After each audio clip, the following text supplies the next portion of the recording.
وشر الأمور محدثاتها وكل محدثة بدعة وكل بدعة ضلالة وكل ضلالة في النار. أما بعد فأعوذ بالله السميع العليم من الشيطان الرجيم من همزه ونفخه ونفسه. بسم الله الرحمن الرحيم. يا أيها الذين آمنوا اتقوا الله حق تقاته ولا تموتن إلا وأنتم مسلمون. يا أيها الناس اتقوا ربكم الذي خلقكم من نفس واحدة وخلق منها زوجها وبث منهما رجالا كثيرا ونساء واتقوا الله الذي تساءلون به والأرحام إن الله كان عليكم رقيبا. يا أيها الذين آمنوا اتقوا الله وقولوا قولا سديدا يصلح لكم أعمالكم ويغفر لكم ذنوبكم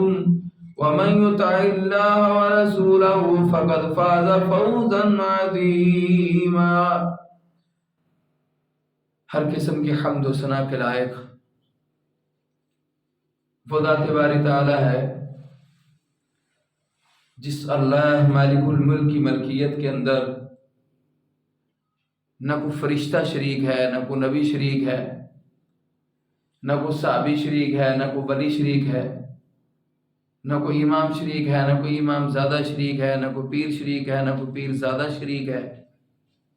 نہ کوئی پیر طریقہ شریک ہے، نہ کوئی رہبر شریعت شریک ہے. وہ حمد و ثنا کا واحد یکتا تنہا مالک اور اکیلا ہی اس کارخانے کو چلا رہا ہے. لا تعداد انگنت بے شمار درود و سلام سید المرسلین، امام المرسلین، امامنا فی الدنیا و امامنا فی الآخرہ، امام الانبیاء جناب محمد رسول اللہ صلی اللہ علیہ وآلہ وسلم کی ذات اقدس پر. ایک دوسرے کے ہمیں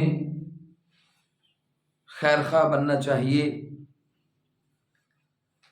جس کے بارے میں اللہ سبحانہ وتعالی نے قرآن مجید فرقان حمید کے اندر ارشاد فرمایا ہے.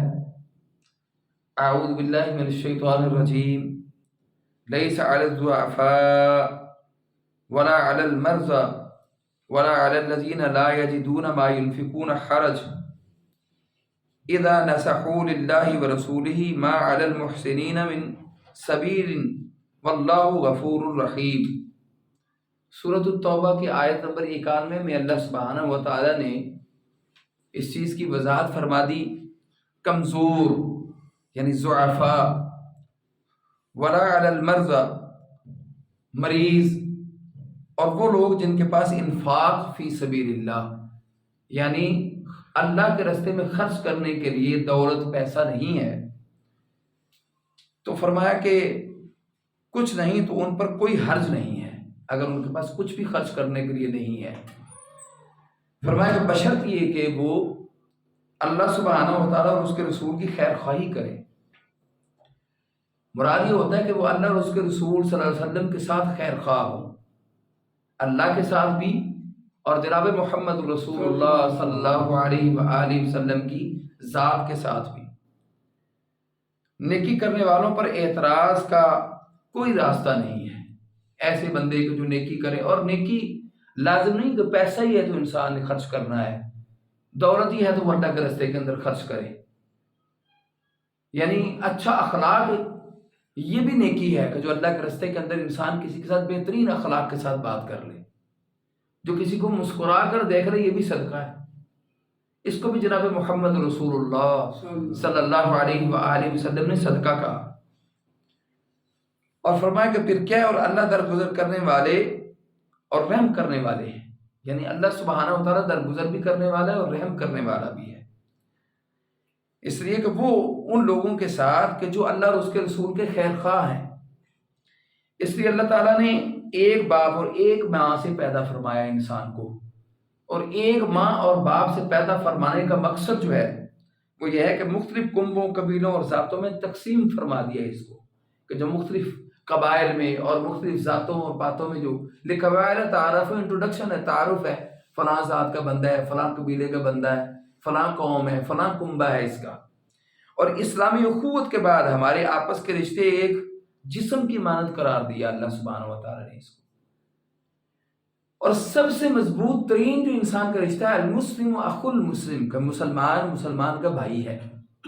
المؤمنون اخوہ، ایمان والے بھی ایک دوسرے کے بھائی ہیں۔ ہمارے ہاں اخوت کا ترجمہ ہی نہیں کسی کو آتا، اخوت کس چیز کا نام ہے، جس کے بارے میں اقبال نے کہا تھا کہ اخوت اس کو کہتے ہیں کہ چبھے کانٹا جو کابل میں تو ہندوستان کا ہر پیر و جواں بےتاب ہو جائے۔ یعنی کہ ایک کانٹا تک اگر چبھ جائے نا کسی کابل کے فرد کو، تو پورے ہندوستان کے اندر جو ہے نا اضطراب آ جائے کہ ہر بوڑھا اور جوان بےتاب ہو جائے۔ آج دیکھیں فلسطین کے اندر غزہ اور کیا حالات ہیں امت مسلمہ کے، مگر مسلمانوں کے کان کوئی فرق نہیں پڑتا، کانوں پر جوں تک نہیں رینگتی۔ نفسا نفسی کے دور میں لوٹ کو سوٹ، ایک دوسرے کو کھا لو، لوٹ لو، دھوکہ، فراڈ، بے ایمانی، دغا بازی، بددیانتی، خیانت، جھوٹ، یعنی یہ ہمارے خون کے اندر رچ بس گیا ہے۔ معمول روزمرہ کی زندگی، جو معاشرتی زندگی ہم گزار رہے ہیں، بجائے کہ ہم ایک دوسرے کے خیر خواہ، مرادی ہم نے غزہ والوں کے ساتھ خیر خواہی کیا کر رہی ہیں یا فلسطین والوں کے ساتھ ہماری ہمدردی کیا ہو سکتی ہے، ہم آپس میں ایک دوسرے کے خیر خواہ نہیں ہیں، جبکہ اسلام تو ہمیں دعوت ہی خیر خواہی کی دیتا ہے۔ اس لیے فرمایا کہ ہم کبھی بھی ایک دوسرے سے جدا نہیں ہو سکتے۔ یہ انسان تصور بھی نہ کرے کہ جدا ہو جائے گا، جسم کا کوئی حصہ الگ تو ہو سکتا ہے، پھر انسان پوری زندگی اس کی کمی محسوس کرتا ہے، اس کی درد محسوس کرتا ہے، مگر اگر ہم یہ کہیں کہ کس کہتے ہیں ناخنوں سے ماس الگ ہو جائے گا، تو یہ نہیں ہو سکتا۔ یہ تو ایک اتنی مضبوط گرہ ہے، اتنی مضبوط کڑی ہے کہ جو قیامت تک کبھی منسلک ہے، ایک دوسرے کے ساتھ جڑی ہوئی ہے۔ اس لیے اسلام جو ہے وہ اخوت کی دعوت دیتا ہے، بھائی چارے کی دعوت دیتا ہے، ایک دوسرے کے خیر خواہ بنو، ایک دوسرے کے ساتھ بھائی چارہ قائم کرو۔ اور ہم آپس میں ہی، میں یہ سمجھتا ہوں کہ مسلمان اگر درست ہو جائیں تو پوری امت کے اندر انقلاب پیدا ہے۔ کفر کی تو ضرورت ہی نہیں ہے، غیر کے اندر کیا ہمت ہے اور غیر کے اندر کیا طاقت ہے اور استطاعت ہے کہ وہ ہم پر حملہ کرے، مگر یہ تب جب ہمارا اپنا ہی شرازہ بکھر گیا، ہم خود ہی پارا پارا ہو گئے، ہم خود ہی بکھر گئے، کہ بجائے کہ مسلمان ایک ہو جائیں، مسلمان الگ الگ طبقوں میں، الگ الگ فرق میں تقسیم ہے، الگ الگ گروہوں میں تقسیم ہے، اور اپنی دکانداری چلانے کے لیے دین کو بیچا جا رہا ہے، اور سودا بھی قرآن کا ہے یا جناب محمد رسول اللہ صلی اللہ علیہ وسلم کے فرمان کا ہے۔ حالانکہ قرآن ایک ہے، محمد رسول اللہ صلی اللہ علیہ وسلم ایک ہے، اختلاف کسی چیز میں نہیں ہونا چاہیے، مگر اختلاف ہے دکانداری میں، کہ دکانداری بند ہوتی ہے، دکانداری چمکانے کے لیے ہر کوئی انسان جو ہے وہ اپنا منجن بیچ رہا ہے، اور وہ اس کس کی آڑ میں؟ دین کی آڑ میں، قرآن اور جناب محمد رسول اللہ صلی اللہ علیہ وسلم کی آڑ میں۔ اس میں کیونکہ اللہ تعالیٰ نے کسی کو لازمی طور کسی لحاظ سے فوقیت دی ہوتی ہے، یہ ذالک فضل اللہ یؤتی من یشاء، کسی کو علم کی بنیاد پر ہے، کسی کو دولت کی بنیاد پر ہے، کسی کو حسب نسب کی بنیاد پر ہے، مگر ان اکرمکم عند اللہ اتقاکم، اللہ جس کو اپنے ہاں معزز، عزت والا، تکریم والا، اللہ کے ہاں جو شان والا ہے وہ تقوی والا ہے، جس کے اندر تقوی ہے، تقوی اختیار کرنے والا، متقی، پرہیزگار، جو ہر قدم پھونک پھونک کر رکھتا ہے، جو ہر لمحہ فکریہ اس کا ہوتا ہے کہ میں یہ جو لمحہ گزار رہا ہوں، کیا یہ قرآن اور جناب محمد رسول اللہ کے فرمان کے کہیں خلاف تو نہیں؟ وہ اپنی خواہشات نفسانی کا پجاری نہیں ہے، بلکہ اللہ اور اس کے رسول کے دین کا پجاری ہے، وہ خواہشات نفسانی کو ترک کرتا ہے۔ وَمَنْ خَافَ مَقَامَ رَبِّهِ وَنَهَى النَّفْسَ عَنِ الْهَوَىٰ فَإِنَّ الْجَنَّةَ هِيَ الْمَأْوَىٰ، ہر کام کرنے کو اس کا دل کرتا ہے، ہر عیاری اور مکاری اور ہر فحاشی کے اندر اس کا دل کرتا ہے کہ میں بھی پارٹیسپیٹ کروں، مگر ہر سوسائٹی کے اندر موومنٹ کرنے کے باوجود اس نے اپنی خواہشات نفسانی کو ڈانٹی ڈالی ہوئی ہے، اپنے آپ کو جو ہے وہ قرآن و سنت کے کالم میں ڈالا ہوا ہے۔ خواہشات نفسانی کو کچلنے کے بعد وہ اللہ اور اس کے رسول کے دین کے لیے اپنے آپ کو اس نے وقف کیا ہوا ہے۔ پھر ایسے شخص کے لیے قرآن اعلان کرتا ہے فَإِنَّ الْجَنَّةَ هِيَ الْمَأْوَىٰ، تو اس کا ٹھکانہ اللہ سبحانہ و تعالیٰ کا، اس میں کوئی شک نہیں ہے کہ جنت ہے۔ یعنی اس کو یہ خوف ہے، وہ ڈر گیا اللہ کے سامنے کھڑے ہونے سے۔ وَمَنْ خَافَ مَقَامَ رَبِّهِ وَنَهَى النَّفْسَ عَنِ الْهَوَىٰ، وہ اس چیز سے ڈر گیا کہ میں اللہ کے سامنے کیسے، کس منہ کے ساتھ جاؤں گا، اس اللہ کے سامنے کیسے کھڑا ہوں گا۔ اس وجہ سے اسے اپنی خواہشات نفسانی کو کچل ڈالا، اپنی ہوا کو قابو میں رکھا، لگام میں ڈال کر رکھا، اور اللہ اور اس کے رسول کی دین کے لیے خیر خواہی کا ہر وہ عمل بجا لایا کہ جس سے ثابت ہوتا ہے کہ وہ خیر خواہ ہے، اور ایک دوسرے کی خیر خواہی میں لگا رہا، اور اللہ اور اس کے رسول کے دین کے ساتھ بھی خیر خواہی کا اس کا ہر لمحہ بیتتا رہا، تو پھر اس کے لیے جنت کا اعلان ہے جو قرآن نے کیا ہے۔ ورنہ تو ہمیں معلوم ہے داؤ مارنا، جھوٹی قسمیں کھانا، ناپ تول میں کمی کرنا، چغل خوری کرنا، غیبت، فراڈ، دھوکہ، مال کو غصب کرنا، دوسروں کے مال کے اوپر قبضہ کرنا، لوٹ کو سوٹ، یہ تو وہ خواہشات نفسانی ہیں جس سے ہم بچے ہوئے نہیں ہیں، الا قلیل کہ جن کو اللہ کا خوف ہے، متقی لوگ جو اس چیز سے پرہیز کرتے ہیں اور ان کو معلوم ہے کہ اللہ کے ہاں ہم نے جانا ہے، اور ہم کس منہ کے ساتھ اللہ کے سامنے جو ہے نہ جائیں گے، کیسے اللہ کے سامنے ہم آمنا سامنا کریں گے، کس طرح اس کے سامنے کھڑے ہو سکیں گے۔ وہ اس مقام سے گھبرا گئے اور ڈر گئے، اس مقام سے خوف زدہ ہو گئے، اور انہوں نے پھر ان چیزوں کو چھوڑ کر خیر خواہی کے عنصر کو اپنا زندگی کا نیا عمل قرار دیا، اور اسی کو اپنی زندگی کا اوڑھنا اور بچھونا بنا لیا۔ اسے فرمایا کہ پھر کیا ہوتا ہے، اور کسی کو کسی قوم میں محتاج بنایا ہوتا ہے اللہ سبحانہ و تعالیٰ نے۔ یہ نظام ہے کہ امیر غریبوں کے کام آتے ہیں، غریب امیروں کے کام آتے ہیں، اہل علم ان لوگوں کے جو پڑھے لکھے نہیں ان کے کام آتے ہیں، اور پڑھے لکھے جو ہیں وہ پڑھاتے ہیں ان کو کہ جو جاہل ہے، اور پھر وہ طبقہ جو ان پڑھ ہے وہ پڑھے لکھوں کے کام آتا ہے۔ یہ ایک زندگی کا نظام ہے، استاد اور شاگرد، ٹھیکیدار، مستری، آقا اور غلام، باپ اور اولاد، بیوی اور شوہر، شوہر اور بیوی، یعنی کلکم رائن و کلکم مسئول، ہر ایک تم میں سے نگہبان ہے، اور ہر ایک سے اس کی نگہبانی کے بارے میں سوال کیا جائے گا۔ جس شعبے میں ہم جہاں جہاں مقرر ہیں، ہمیں اللہ سبحانہ و تعالیٰ نے نگران، ذمہ دار بنا رکھا ہے، ہماری نگرانی ہے، ہم نگہبان ہیں، اور اس نگہبانی کے ہاں اللہ کے ہاں پوچھ گچھ ہوگی، معافی نہیں ہے۔ گمراہی ہے کہ ہم جو ہے نا بے ردی کا شکار ہیں اور اعراض کرتے ہیں، منہ پھیرتے ہیں، وہ دیکھی جائے گی۔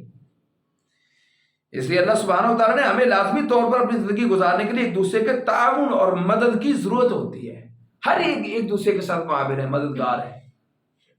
ہر انسان اپنے اپنے شعبے میں محتاج بھی ہے، اور ہر کوئی اپنے اپنے شعبے کے اندر قوی بھی ہے کہ وہ دوسروں کے کام بھی آتا ہے، اور خود محتاج بھی ہے کئیوں کا کہ جو اس کے کام آتے ہیں۔ یہ ایک نظام ہے زندگی کا۔ سچ مومنٹ سکر پینڈ آن ان مینز لائف، انسان کی زندگی میں نشیب و فراز جو ہے یہ لازم و ملزوم عمل ہے۔ تلک الایام نداولها بین الناس،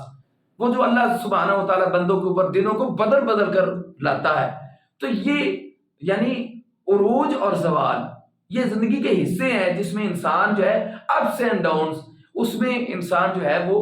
چلتا ہے، اور اس کو معلوم ہوتا ہے کبھی وہ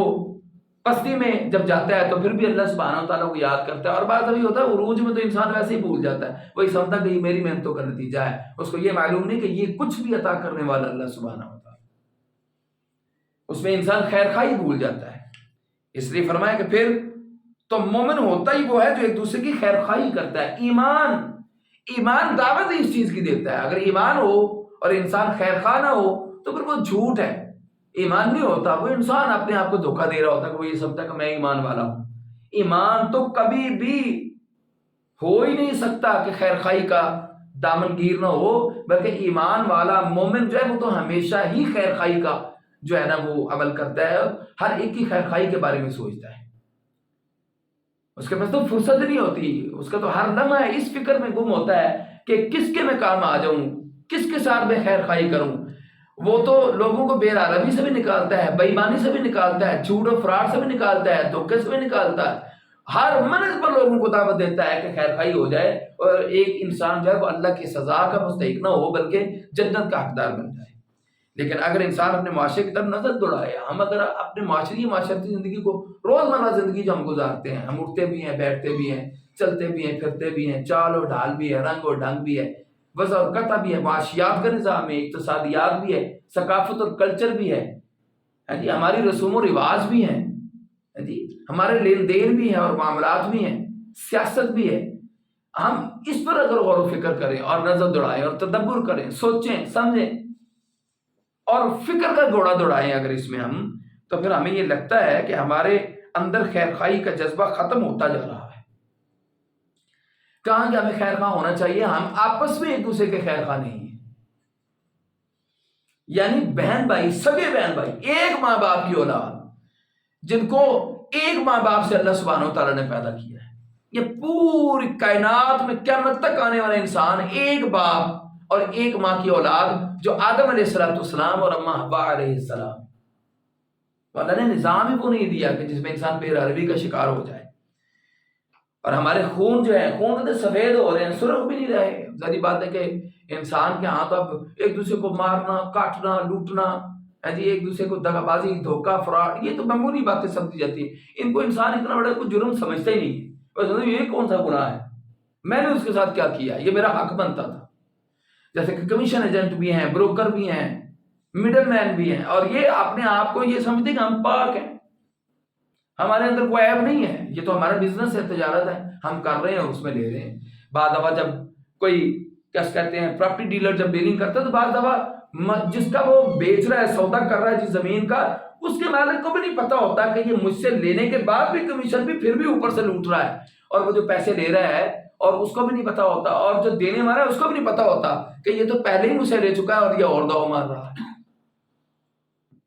اور ایسی فائلیں جو گم ہیں ان کی جو ہے نا، وہ معذاللہ ان کی ڈیلنگ ہو رہی ہوتی ہے کہ جن کا ابھی کوئی تصور ہی نہیں کہ وہ فائل ہے بھی کہ نہیں ہے۔ یہ امت مسلمہ کے اندر جو دغا بازی اور لوٹ کسوٹ ہے، خیر خواہی بالکل ختم، اور خون سفید ہے۔ بہن بہن کی خیر خواہ نہیں ہے، بھائی بھائی کا خیر خواہ نہیں ہے، ماں باپ کی خیر خواہ نہیں ہے اولاد۔ میجورٹی جو اپنے ماں باپ بھی گستاخ ہے، جن ماں باپ نے پالا ہوتا ہے انہیں کو پال نہیں سکتے۔ 20 بچوں کو ماں باپ پالتے ہیں، 20 بچے ماں باپ کو نہیں پال سکتے، حالانکہ 2 ماں، ایک ماں ہے ایک باپ ہے، ان کا خرچہ ان پر بھاری ہے، ان کی دوائی دارو کے لیے یہ مر رہے ہوتے ہیں، ان کو اپنے گھروں میں جگہ دینے کے لیے مر رہے ہوتے ہیں۔ یہ وہ خیر خواہی کا عنصر ہے جو مٹ گیا امت مسلمہ کے اندر، بھائی بھائی کا دشمن بنا ہوا ہے۔ خیر خواہی کہاں رہ گئی، بجائے کہ اس چیز کے خیر خواہی ہونی چاہیے۔ اور یہ عنصر جناب محمد رسول اللہ صلی اللہ علیہ وآلہ وسلم نے صحابہ اکرام رضوان اللہ علیہ مجمعین کے اندر پیدا کیا۔ یہ انقلاب تھا محمد رسول اللہ صلی اللہ علیہ وسلم کا۔ وہ جو انصار نے مہاجرین کے لیے قربانی دی، حالانکہ وہ تو کوئی رشتہ دار بھی نہیں تھے آپس میں، وہ ہجرت کرنے والے، اور آگے انصار جو ان کے واقعات کو سن کر روتے بھی ہیں اور پھر قربانیاں بھی دیتی ہیں، کاروبار بھی دیتے ہیں، کاروبار بھی دیتے ہیں، مال و زر بھی قربان کرتے ہیں ان پر، عورتوں تک کو قربان کر دیتے ہیں کہ اگر 2 بیویاں ہیں تو سعد بن ربیع رضی اللہ تعالیٰ عنہ جیسے صحابی جو عبد الرحمن بن عوف رضی اللہ تعالیٰ عنہ کے لیے قربان دے، اللہ کے رسول میری 2 بیویاں ہیں، میں ایک کو طلاق دیتا ہوں، یہ اس سے نکاح کر کے اپنا گھر آباد کر لے۔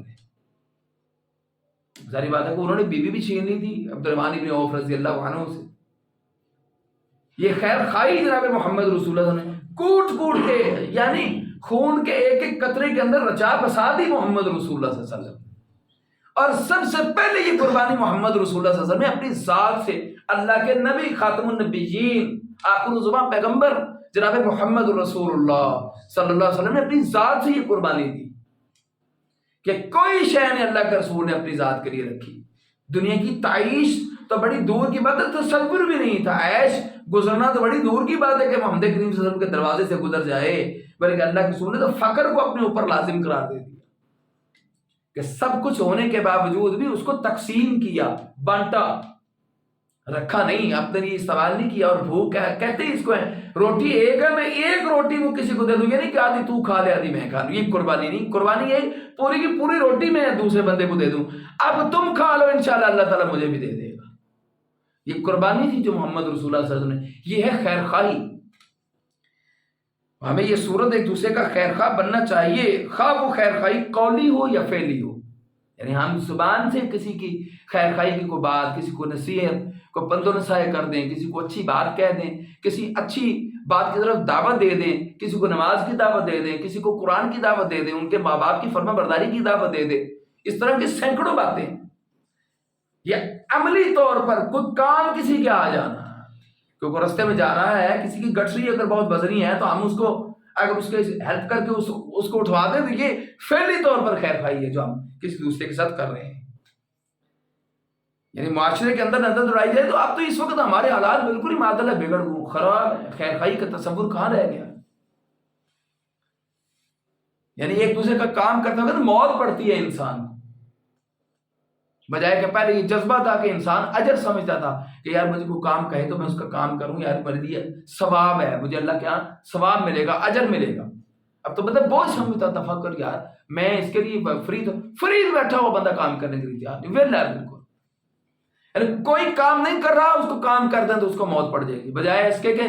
وہ ایک تو بندہ مصروف ہے، اپنی مصروفیت میں سے چھوڑ کر کسی کے لیے کام کرے، یہ تو خیر خواہی کا بہت بڑا عنصر۔ ایک وہ ہے کہ جو بالکل ویلا ہے، فری ہونے کے باوجود کام کرنے کے لیے تیار نہیں۔ تو قولی خیر خواہی تو یہ ہے کہ جو چیزیں مفید ہوں، خواہ یعنی دنیاوی لحاظ سے ہوں یا اخروی لحاظ سے ہوں، یعنی قولی طور پر وہ دونوں ہی طرح انسان کو ایک دوسرے کے ساتھ بجا لانی چاہیے، اس کی طرف لوگوں کی رہنمائی کی جائے اور کرنی چاہیے، بجائے اس کے کہ معاذ اللہ ہم اس میں بھی معاذ اللہ کنجوسی کریں اور اس میں بھی بخل سے کام لیں کہ دفعہ کا آپ پہ کرے گا سانو کی نہیں پتا تھا ایسی کیوں کہیے۔ بعض لوگ یہ کہتے ہیں، یہ الفاظ ہمارے یہاں عموم میں بولے جاتے ہیں، یار انہوں نہیں پرواہ میں کیوں کہوں اس کو، بجائے کہ اگر تیرے کہنے سے نہ بھی وہ مانے مگر تیرا حق ادا ہو گیا کہ تو نے ایک خیر خواہی کا پہلو اس کو غالب کر لیا، کہ تم نے اس کو ایک بات کہہ دی، اگر وہ عمل نہیں کرتا یہ اس کا عمل ہے۔ اس لیے پھر بھی خیر خواہی کے بڑوں کی تعظیم و توقیر، اپنے بڑوں کا ادب کرنا، چھوٹوں پر شفقت اور محبت اور دست شفقت سے ان کی رہنمائی کرنا، کسی کام سے ان کو روکنا، بجائے کہ مار دھاڑ کاٹ دو مار دو، بجائے اس کے کہ شفقت کے پہلو سے اس کے ساتھ اگر اچھا سلوک کیا جائے، ہر بگڑا ہوا انسان محبت سے راہ راست کی طرف آ جاتا ہے، اور ہر اچھا انسان بدتمیزی اور بد تہذیبی اور سخت باتوں کی وجہ سے جو ہے باغی ہو جاتا ہے، سرکش ہو جاتا ہے۔ اسے شفقت کا معاملہ کیا جائے، یہ تو رسول کی حدیث ہے، من لم یرحم صغیرنا ولم یوقر کبیرنا، وہ شخص مجھ میں سے ہے ہی نہیں، میں محمد صلی اللہ علیہ وسلم کے ساتھ اس کا تعلق ہی نہیں جو میرے بڑوں کا ادب نہیں کرتا اور جو چھوٹوں پر شفقت نہیں کرتا۔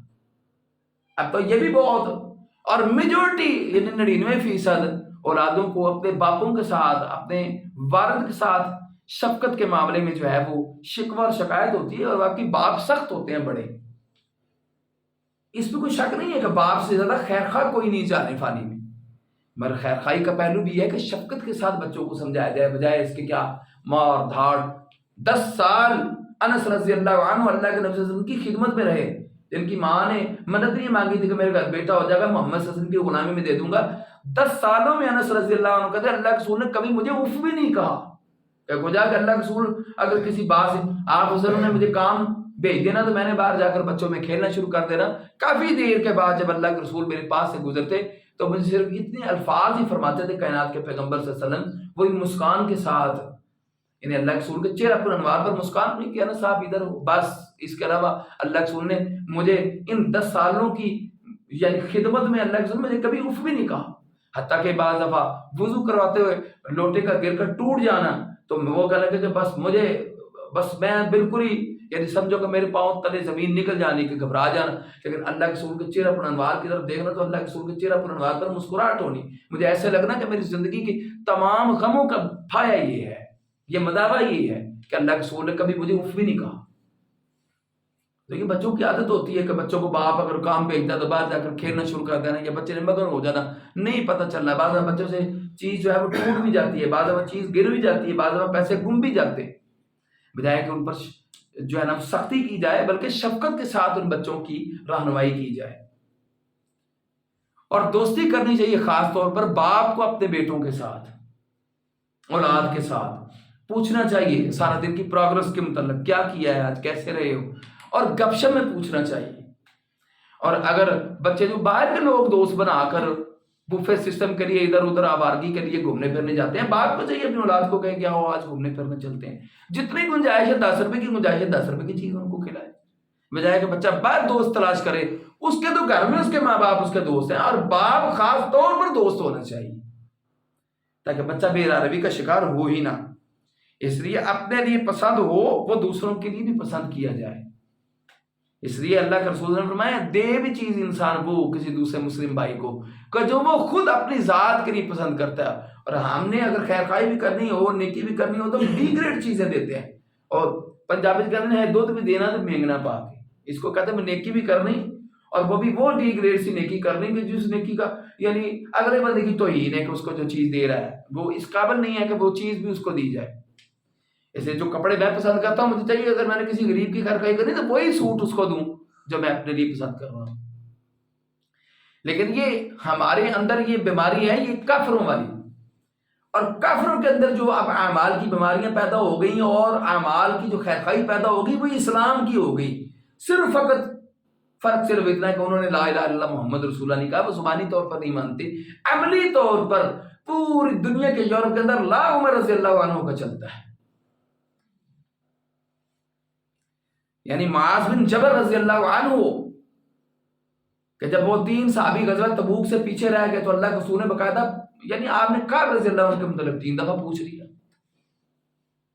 جس میں مرارہ بن ربیع تھے جی، اور کعب رضی اللہ تعالیٰ عنہ تھے، اور ایک اور صحابی تھے، یہ 3 صحابی پیچھے رہ گئے۔ اللہ کے رسول نے کعب کی طرح صحابہ خاموش رہے۔ پھر اللہ کے رسول نے جا کر پوچھ لیا، پھر پوچھا تو صحابہ نے کہا جی آپ وہ مالدار ہو گئے ہیں تو ممکن ہے اس وجہ سے، یعنی اس وجہ سے اس کے اندر انا ہوگی، یعنی صحابہ کے کہنے کا مقصد یہ تھا۔ تو معاذ بن جبل رضی اللہ تعالیٰ نے یہ الفاظ کہے کہ میں نے آج تک کعب کو کبھی بھی ایسا نہیں پایا، بلکہ ہمیشہ اس کو سارے اعمال کرنے والا پایا، ہمیشہ خیر خواہی والا پایا۔ یعنی یہ الفاظ بھی کہہ دینا کسی کے متعلق، بجائے آپ کسی کے متعلق کوئی بری بات ضروری کہنی، اچھی بات نہیں کہہ سکتے تو خاموش ہو جاؤ، اور اگر کہنا ہی ہے تو کسی کے متعلق اس کے اچھے پہلو کی بات کرو، بجائے اس کی برائی کو ڈسکس کرو دوسروں کے سامنے۔ کو جا کے ایک تو گناہ کسی کے اندر دیکھا ہوا ہے تو وہ بیان کرنا وہ غیبت ہے، کو جا کے ایک بات کے اندر کا کوئی علم نہیں ہے تو معاذ اللہ اپنے ایسی اس کے اندر گمان کرتے ہیں۔ یا ایھا الذین آمنوا اجتنبوا کثیرا من الظن ان بعض الظن اثم۔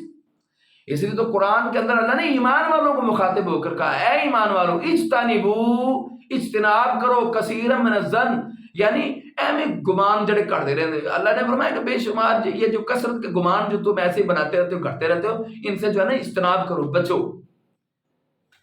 کیونکہ اس لیے کہ بعض گمان اللہ نے فرمایا اس میں گناہ ہے، کیونکہ جب انسان گمان کرتا ہے کسی کو متعلق تو وہ گناہ بن جائے گا، اور جب وہ گمان کرے گا تو پھر تجسس میں لگ جائے گا، ولا تجسسوا، پھر جاسوسی کرے گا بندہ، رکی کرے گا، یہ کیا کر رہا ہے، یہ کیوں کر رہا ہے، یہ کھا کیوں رہا ہے، یہ پیو کیوں رہا ہے، یہ جا کہاں رہا ہے، یہ آ کہاں سے رہا ہے، یہ اس کا فلاں دوست ہے، اس کی کمائی کا ذریعہ ہے۔ تو نبی تو ہے نہیں، ہمیں کوئی نہ کوئی تو عیب مل جائے گا بندے کو، کوئی نہ کوئی تو گناہ بندے کا نظر آ ہی جاتا ہے، کوئی نہ کوئی اس بیچارے کے اندر کمی اور زیادتی تو ہوتی ہے، وہ کہیں نہ کہیں وہ کوئی ظلم کی بات بھی کہہ بات، پھر انسان کو مروڑ اڑتے ہیں۔ یعنی دیکھو اللہ نے کیسے ترتیب باز قرآن کی اس آیت کے اندر کتنی اچھی تنبیہ کی، یا ایھا الذین آمنوا اجتنبوا کثیرا من الظن ان بعض الظن اثم ولا تجسسوا ولا یغتب بعضکم لبعض۔ اس لیے کہ جب انسان کسی کا گناہ تلاش کرے گا تو پھر پیٹ کے اندر مروڑ دینے، پھر وہ بندے کو وہ مروڑ تنگ کر دینے، پھر بندہ تلاش کرتا ہے اب میں کس کے سامنے اس کو بیان کروں، خود تو وہ خراب ہے ہی ہے، دوسروں کو بھی خراب کرتا ہے، یعنی خود تو اس کے پیٹ میں مروڑ ہو ہی گئی کہ اب میں یہ گناہ کسی کے ساتھ ڈسکس کروں، اب اگلے بندے کے ساتھ جس کو بتا رہا ہے اس کو بھی گناہ کر رہا ہے، گناہ گار کر رہا ہے اور مجرم کر رہا ہے کہ وہ کسی کی غیبت کو سن رہا ہے، اور وہ عمل جو اس نے دیکھا ہوا ہے، ایک وہ گناہ ہے جو ہے ہی نہیں ایک بندے کے اندر، وہ تو بہتان ہے، اور بہتان پر حد قذف کے 40 کوڑے برستے ہیں اگر شرعی عدالت ہو اور ثابت ہو جائے کہ اس بندے نے اس پر جھوٹا الزام اور جھوٹی بات کی ہے، 40 کوڑے پڑتے ہیں شریعت کے اندر اس پہ، اس نے جھوٹا الزام کسی پہ لگایا۔ ایک وہ ہے کہ جو حقیقت میں اس کے اندر ہے وہ غیبت ہے، وہ چغل خوری ہے، اور جب وہ غیبت کرے گا تو اللہ نے اس کو کہا ہے کہ ایسے ہے کہ جیسے وہ اپنے مردہ بھائی کا گوشت کھاتا ہے، اتنا بڑا جرم ہے۔ اور سب سے پہلے آسمان پر جناب محمد رسول اللہ صلی اللہ علیہ وسلم کی حدیث کے مطابق سب سے پہلے آسمان پر اللہ نے غیبت کا فرشتہ 7 آسمانوں پر 7 فرشتے اللہ نے مقرر کیے ہیں، اور وہ ہر گناہ ہے، لیکن سب سے پہلے آسمان پر فرشتہ ہی غیبت کا ہے کہ جب اعمال لے کر فرشتے کرامن کاتبین اوپر جاتے ہیں، سب سے پہلے چھان بین ہوتی ہے پہلے آسمان پر کہ کیا اس کے اعمال میں غیبت تو نہیں۔ غیبت ہوتے ہیں تو پہلے آسمان سے اس کے اعمال ریجیکٹ ہو جاتے ہیں، پوری دنیا میں اس کے منہ کی طرف مار دیے جاتے ہیں، ان کے پیٹھوں کی طرف مار دیے جاتے ہیں کہ لے جاؤ، یہ اعمال اللہ کہتا ہے میرے لیے کیے ہی نہیں ہو نا، غیبت ہے۔ کو جا کے کسی کے متعلق اچھی بات کہنا یہ خیر خواہی ہے کہ مثبت پہلو سے بات کرو۔ معاذ بن جبل رضی اللہ عنہ کی یہ کتنی بڑی خاصیت تھی کہ انہوں نے اچھی بات رسول اللہ صلی اللہ علیہ وسلم نے کہا، رضی اللہ عنہ کے متعلق پوچھا تو اچھا جواب دیا، بجائے کہ یہ کہا جی کو ہے ہی اجدا فلاں ہے فلاں، بلکہ یہ بات کہی کہ یار میں نے اس کے اندر یہ دیکھا نا کہ کہیں نہ کہیں اگر انسان کے اندر برائیاں ہیں تو اس کے اندر خیر خواہیاں بھی ہیں، اس کے اچھے اعمال کا ذکر کرو، خرابیوں کو چھوڑ دو۔ اس لیے کہ خرابیاں اگر کسی کی بیان کرتے ہو تو سب سے پہلے اپنے گریبان کے اندر جھانکو کہ تم کیا بالکل مبرہ اور پاک ہو کہ تمہارے اندر کوئی برائی ہے ہی نہیں، تم دودھ کے دھلے ہوئے کہ تمہارے اندر کوئی عیب نہیں ہے کہ تم دوسروں کو درجہ عیب جوئی کرتے پھرتے ہو۔ اس لیے دین نام ہی خیر خواہی کا ہے، اس لیے فرمایا الدین النصیحہ، دین نام ہی خیر خواہی کا ہے۔ نصیحت کہتے ہی خیر خواہی کو ہے کہ کسی کو کوئی بات اچھی کہہ دی جائے۔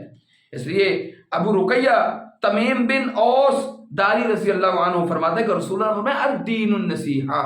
دین نام ہی خیر خواہی کا ہے۔ صحیح مسلم کی حدیث ہے کہ خیر خواہی کسی صورت یعنی ہر حال میں ضروری ہے، انسان جس لمحے میں بھی ہے وہ کسی کو کوئی اچھی بات کہے، نہیں تو جناب محمد رسول اللہ کا فرمان ہے کہ اچھی بات نہیں کہہ سکتا تو پھر خاموشی اختیار کرے، جنہوں سے پنجابی سے کہتے ہیں ایک چپ 100 سکھ، کہ جا کے وہ بات کہے نا جس کی وجہ سے اللہ کے ہاں اس کے متعلق لکھ لیا جائے۔ اور کسی کے متعلق بات کہہ دینا، بندہ یہ کیا سمجھتا ہے کہ وہ اللہ کے ہاں معاف کر دیا جائے گا، وہ تو مجرم بن گیا، وہ تو جرم اس کا ہو گیا۔ اللہ تو حالانکہ موقع دیتا ہے کہ گناہ کرنے کے بعد بھی فوراً گناہ لکھنے کا حکم نہیں ہے فرشتوں کو، کرامن کاتبین کو۔ اللہ کہتا ہے موقع دو اس کو، ممکن ہے کہ توبہ کر لے، اور اگر وہ توبہ کر لے تو گناہ لکھا ہی نہیں جاتا۔ یعنی کتنے موقع ہیں اللہ کی طرف سے، کتنے مواقع جو اللہ مہیا کر۔ اور اس کے علاوہ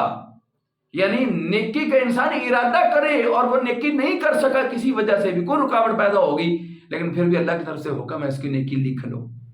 وہ ہے یعنی انما الاعمال بالنیات، اس کی نیت خالص تھی کہ میں نے یہ نیکی کرنی ہے ہر حال میں، مگر کوئی رکاوٹ پیدا ہو گئی، کسی وجہ سے رک گیا، کوئی بھی اس کے رستے میں رکاوٹ یا کوئی مانع شے آ گئی، لیکن وہ نیکی نہ کر سکا، مگر ارادہ اس کا پختہ تھا، نیت اس کی خالص تھی، اللہ کے یہاں حکم ہو جاتا ہے کہ لکھ لو،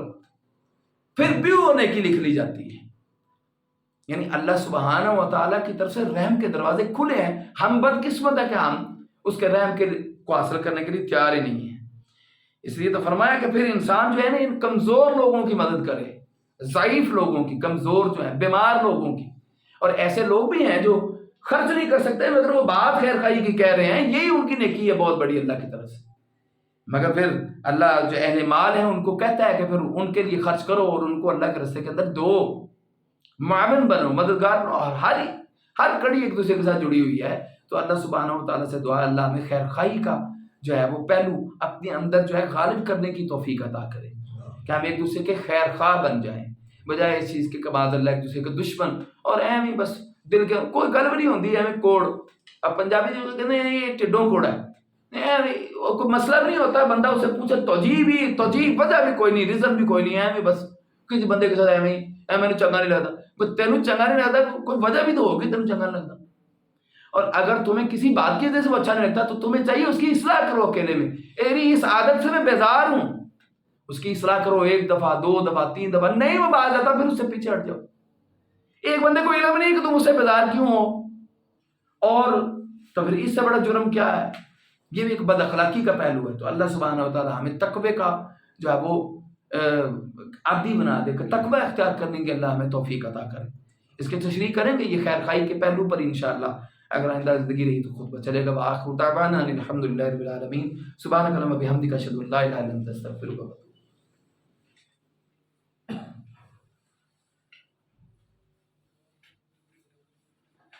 ان الحمد للہ نحمده ونستعینه ونستغفره ونعوذ بالله من شرور أنفسنا ومن سيئات أعمالنا من يهده الله فلا مضل له ومن يضلل فلا هادي له أشهد أن لا إله إلا الله وحده لا شريك له وأشهد أن محمدا عبده ورسوله اللهم صل على محمد وعلى آل محمد كما صليت على إبراهيم وعلى آل إبراهيم إنك حميد مجيد اللهم بارك على محمد وعلى آل محمد كما باركت على إبراهيم وعلى آل إبراهيم إنك حميد مجيد أما بعد فإن خير الحديث كتاب الله